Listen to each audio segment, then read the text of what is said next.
importante que a gente dê destaque a mulheres negras multiartistas.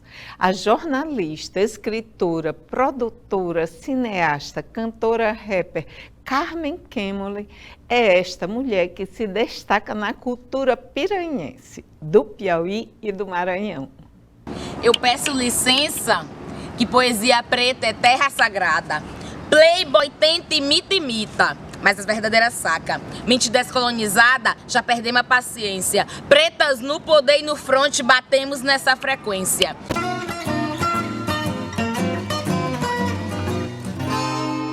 Você é cineasta, jornalista, realizadora de audiovisual, né? Escritora, sim, muita coisa, eu adorei ver e seu rapper. portfólio. E rapper.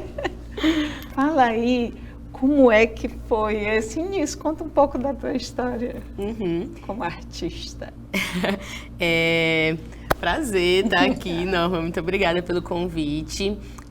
Essa trajetória, ela vem, acho que meus pais, eles têm muito dedinho de culpa, assim, né, por eu ser uma criança sempre muito comunicativa, criativa, né, e ter trilhado esse caminho das letras, né, da criação e da escrita. E aí me formei em jornalismo e comunicação social. Aí dentro da universidade a comunicação estava sempre ali muito ligada às artes, né? E aí eu fui entrando nesse mundo enquanto jornalista, na formação de jornalista, fui me aprofundando junto a questões mais raciais, né? E aí conheci o movimento hip hop dentro de pautas que eu deveria cobrir naquele momento, né? No momento que eu comecei a estagiar num portal de comunicação preta em Salvador, como correspondente do Piauí. E aí conheço o movimento hip hop e se abre um outro leque, né, para mim, né? Então, fazer comunicação preta também é diferente, né? A gente faz comunicação preta através da música, através da imagem, através da dança, né? Através de diversas manifestações artísticas. E aí fui aperfeiçoando essa escrita também na poesia. Escrevendo não apenas textos jornalísticos, mas também na poesia de rua, na batalha de poesia, nos slams, como a gente chama. E me inserindo ali também no movimento hip hop enquanto rapper, né? E aí já tinha muito essa familiaridade, essa afinidade com o audiovisual. Mas estava sempre ali fazendo projetos menores, e aí nos últimos anos a gente vem tirando esses projetos da gaveta, como a gente tem dito, e executando eles, né? Aí criando aí essa rede de habilidades, né? Que a gente vem fazendo, sempre nesse intuito de fazer um outro tipo de comunicação social. E aí, nesse início, foi quando a gente também começou a se articular para criar a nossa própria plataforma, né? A gente estava, não estamos satisfeitos, né, em ser jogados nesse mercado, em que vai se utilizar, né, dos nossos conhecimentos, das nossas técnicas jornalísticas, simplesmente para o mercado, né? A gente queria fazer um outro tipo de comunicação. E aí nos juntamos e formamos o Ocorre Diário, que é a nossa plataforma de comunicação popular e colaborativa, que é onde a gente pode fazer comunicação do jeito que a gente quer, né? De uma outra maneira possível, como a gente diz, que é através de todas essas habilidades artísticas, e é um lugar onde a gente pode reunir tudo isso e que não seja um problema, né? Porque trabalhar com todas essas habilidades também requer um coletivo, né? Uma rede, um apoio, a gente não faz nada sozinha. Então a gente tem se dedicado a todos esses elementos. É pra pouco na muleira, disso eu já tenho certeza, é tela preta. Fazendo cinemas negras, nunca foi por ego, Dona Francisca que o diga. Vai lá na Zona Oeste que a Leonice te confirma. Lado a lado, nós segue na irmandade, fortalecendo as comadres, dialogando com os compadres. Tamo de cima no Nordeste, aí sim eu vi vantagem. Vem aqui, viver nossa realidade, nós seguimos. Vamos falar dos seus EPs, Karma e Eletrokarma. Fala um pouco. O Karma é um EP de música rap, né? Que eu gravei de 2017 a 2019. Ele foi lançado nas plataformas em 2020. E tem 9 faixas. E eu costumo dizer que ele é uma leitura histórica daquele período que a gente estava vivenciando ali, né? Desde as jornadas de junho de 2013...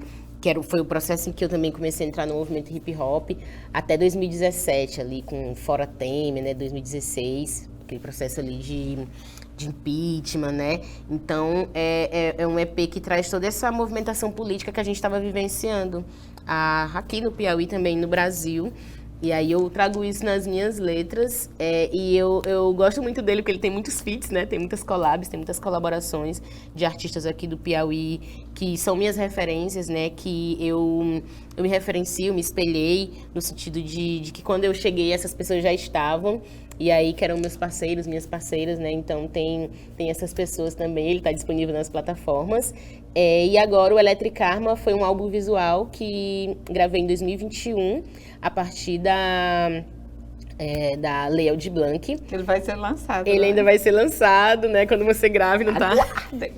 Quando você grava e não tá muito satisfeito, ainda não quero que saia assim. Mas ele tá no processo de lapidação e ele vai ser lançado. Ele traz algumas músicas do Karma agora com videoclipe, né? De maneira visual. E traz novas faixas também, que vão ser lançadas agora. Mas me gritaram negra feia e eu prestei muita atenção. Sabia que eu era pretinha, mas não entendia a minha missão. Boca de sapo e nariz de bolota. Ouvi tudo calada, não sabia o certo minha rota. Você é doutoranda em estudos étnicos e africanos. Qual é o recorte que você está dando para a sua pesquisa? A minha pesquisa é uma pesquisa autobiográfica, que eu venho traçando desde a graduação, que foi na UESP, em Comunicação Social, que fala sobre a minha família paterna, que se origina na zona rural, no território quilombola, na zona rural de Timon. E aí, desde pequena a gente sabia, ando lá desde pequena, né? E aí a gente sempre dizia, a galera fala com sotaque diferente, são pessoas de pele retinta. E aí, com o passar do tempo que a gente foi entender o significado, né? Não, aqui não são só pessoas diferenciadas no sotaque e na cor de pele, né? Aqui é um território quilombola. E aí o meu primo, que é o presidente da associação, já há alguns mandatos lá, ele dentro da associação quilombola e de agricultores também rurais, ele vem fazendo esse processo de reconhecimento da comunidade enquanto esse território, né? Que é o Monteiro, comunidade Monteiro, e 16 comunidades ao redor. Todas são comunidades quilombolas, porque todas se originam, são filhos do Monteiro e filhos do ancestral mais velho, que é o meu tataravô, o Canuto dos Santos. Lá tem até uma escola, que é a Escola Canuto dos Santos. E aí essas comunidades, a maioria delas são filhas do Monteiro, né? E aí, desde a graduação, eu produzi um livro-reportagem que se chama Timon Negra, Vida e Cultura em Comunidades Negras da cidade de Timon. Aí já gerou o filme Corpo Quilombo? Foi. Aí, assim, a minha graduação foi de 2014 para 2016, assim, foi um processo, né? Um livro-reportagem de 130 páginas, que foi lá dentro da comunidade quilombola, na comunidade ribeirinha e no antiterreiro. E aí, quando eu fui para o mestrado, as professoras falaram, não, você tem que não vai intensificar as outras comunidades, não, intensifica mesmo a comunidade quilombola. E aí, vou para o doutorado agora para traçar esse trajeto, né, de como que o meu tataravô, ele sai da comunidade quilombola, passa por São Luís, né, e de onde que possivelmente ele se origina no continente africano. Aí estamos nessa luta. Nesse processo da pesquisa, né, dessa pesquisa mais acadêmica, mas que também é autobiográfica da minha família, a gente tinha sempre muito cuidado, né, de não assustar, né, as pessoas mais velhas com câmera ou com gravador. Então eu sempre tinha muito cuidado. E agora, né, foi a primeira vez, ano passado, que a gente foi para dentro da comunidade. Não, agora preparou, né, a comunidade. Agora nós vamos fazer um produto audiovisual, né, com vídeo e imagem, as pessoas mais velhas contando. Aí a gente foi e fez esse documentário, que é o Corpo Quilombo. Tá em fase de finalização, já gravamos, passamos 12 dias lá com a equipe.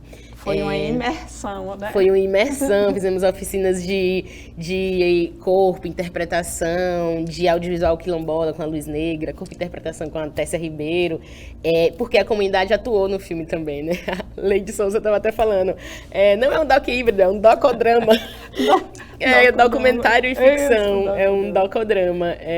E aí a gente está agora finalizando, tá na pós-produção, possivelmente já ele vai estar aí para ser lançado. E tem o irmão dele, que a gente chama, né? Esse é o Corpo Quilombo, aí tem o Corpo Quilombo na ilha, porque nesse processo de pesquisa, encontrei... Já está feito também? Vai ser feito agora, mês que vem, em São Luís, em abril.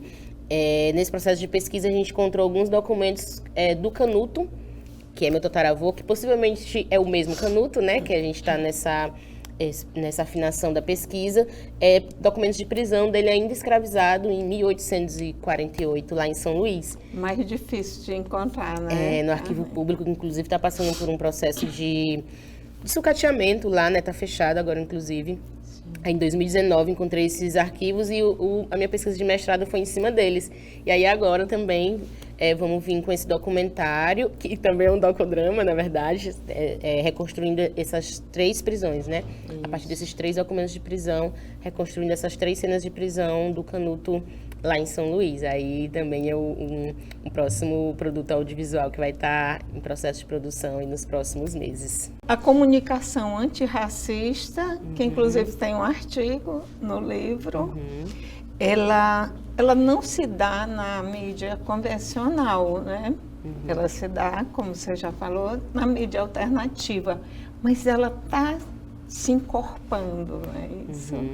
Ainda bem, através dentro da sociedade. Sim, através de todas essas redes, né, todos esses movimentos de luta, de organização, aquele artigo que a gente fez, né, as práticas de comunicação e os feitiços contracoloniais, como a gente está falando, é um artigo meu, do Luan Matheus e da Sara Fontinelli, somos todos do Ocorre Diário, e a gente bebendo também nessa fonte do Nego Bispo, né, da professora Sueli Rodrigues, que foram nossos mestres ali também, são nossos mestres, né? E de como que a gente pode colocar essa outra comunicação no mundo, né, que feitiços contracoloniais são esses, que é de estar junto a esses movimentos, né, tradicionais, de estar exaltando, né, e também fazendo a retomada desses outros saberes, né, e fazendo junto, né, aprendendo também, trocando, como é que a gente pode fazer junto, a gente aprendendo, não apenas levando, né, mas fazendo ali uma troca, e isso tem acontecido muito, assim, dentro do Ocorre Diário, os movimentos se sentem parte, né, de produzir também sua própria comunicação e aquela plataforma ser colaborativa no sentido de que eu posso colocar o meu conteúdo aqui, né, para dar vazão também, né, para dar engajamento. E aí nisso todo mundo ganha, né, porque aí a gente também tem confiança, eles têm confiança na gente. Quando a mulher negra se movimenta, toda a estrutura da sociedade se movimenta com ela. Angela Davis.